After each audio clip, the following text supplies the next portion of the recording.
There's something not quite right about The Wrong Box, but I love it anyway. Okay, so what's wrong with The Wrong Box? Well, it's a comedy that's more amusing than funny. Granted, it's British, and when it comes to comedies, that can be an acquired taste. But I grew up with British comedies, everything from Kind Hearts and Coronets to Carry On Spying. So I know the milieu, and in this case, all that Victorian bric-a-brac, such as the tontine, which we are told is nothing more than a lottery, wherein the last surviving members of a large aristocratic family will inherit a fortune that will grow and grow and grow over the years. Immediately after that opening, we are subject to a series of review skits lampooning many well known British stereotypes, such as the soldier in the sedan, to the Hillary type in the Himalayas, to the great white hunter in the bush, to a knighthood investiture that goes terribly awry. And then the movie starts in earnest as we are introduced to the two Finsbury brothers, who are the last surviving members of the tontine. One is a pedantic old know-it-all played by Ralph Richardson. The other is his ill-tempered and resentful brother, played by John Mills. Michael Caine plays Michael Finsbury, the young medical student who looks after John Mills. Masterman tells Michael that he needs to send a letter to his brother Joseph because he feels now that the time has finally come and he wants to see his brother for one last time.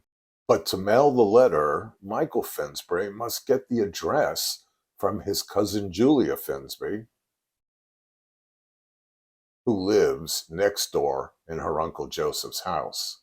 Julia is played by Nanette Newman. Michael Finsbury is in love with his cousin Julia Finsbury, but they soon discover that they were both adopted at birth, and that clears the way for their romance. Ralph Richardson is on holiday in Bournemouth with his two scheming nephews, played by Peter Cook as Maurice Finsbury and Dudley Moore as John Finsbury. I won't even bother getting into all the plot machinations that follow, but suffice it to say that it all boils down to a matter of misplaced boxes. Boxes that are sent to the wrong address. Boxes of one sort or another. Taking the train back home to London, Joseph Finsbury skips out on his overprotective nephews and enters another compartment for a bit of peace. Once there, he immediately starts to bore the other occupant with an unending stream of trivia. But what Joseph Finsbury doesn't know is that his traveling companion is the dreaded Bournemouth Strangler, who is even now feeling the heat closing in. Finsbury excuses himself so he can go to the WC and smoke a cigarette, as their compartment is a non-smoker. Once there, the Strangler decides to steal Joseph Finsbury's topcoat and move to another part of the train. But the train crashes headlong into another train, and for a brief, beautifully played moment, Joseph Finsbury wonders if his smoking in the boys' room caused the train accident. He then wanders away from the scene of the wreck and is able to hitch a ride with the passing carriage. Meanwhile, amidst the debris scattered about the landscape, Maurice Finsbury finds the mangled body of the Bournemouth Strangler heads down in a broken barrel. But he thinks it's his uncle because of the topcoat. And there goes the tontine. Unless they can keep the news of Joseph Finsbury's demise secret until Masterman dies, then they stand a good chance to inherit the fortune. They come up with a plan. They'll hide the body in the woods and then later crate the body and ship it to their uncle's address in London, while claiming the news of Masterman's decline has left their uncle too ill to travel. All they need to complete the plan is a death certificate, one to be dated later. And that brings us to Peter Sellers. What can one say?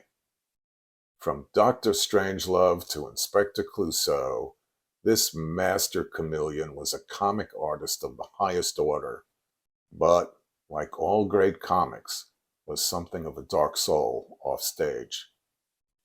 Here he plays Dr. Pratt, who, among other unsavory practices, will sign a death certificate for a small fee.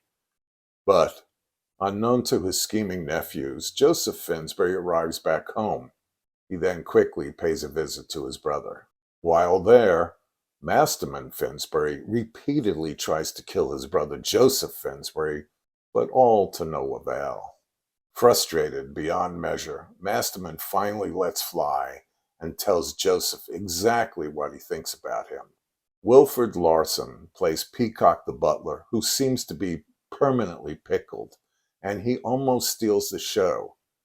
But that honor must go to Ralph Richardson, who, when no one is looking, picks up the movie, tucks it neatly under his arm, and calmly walks away with it.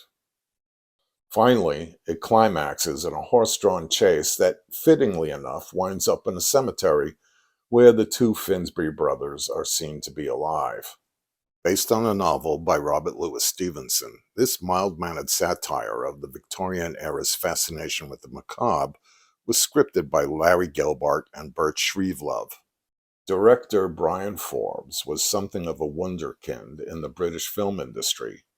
A RADA graduate, he started appearing in films like The Colditz Story, and then later penned the script for The League of Gentlemen. Moving into directing, he scored with the Oscar-nominated The L-Shaped Room, the critically acclaimed Seance on a Wet Afternoon, and the gritty war drama King Rat. John Barry provides the score, as he later would with Deadfall, again with Forbes and Kane. That was a murky and ill-conceived caper film that nevertheless has a small circle of fans, myself among them. I first saw The Wrong Box in 1966, when it had a very limited release.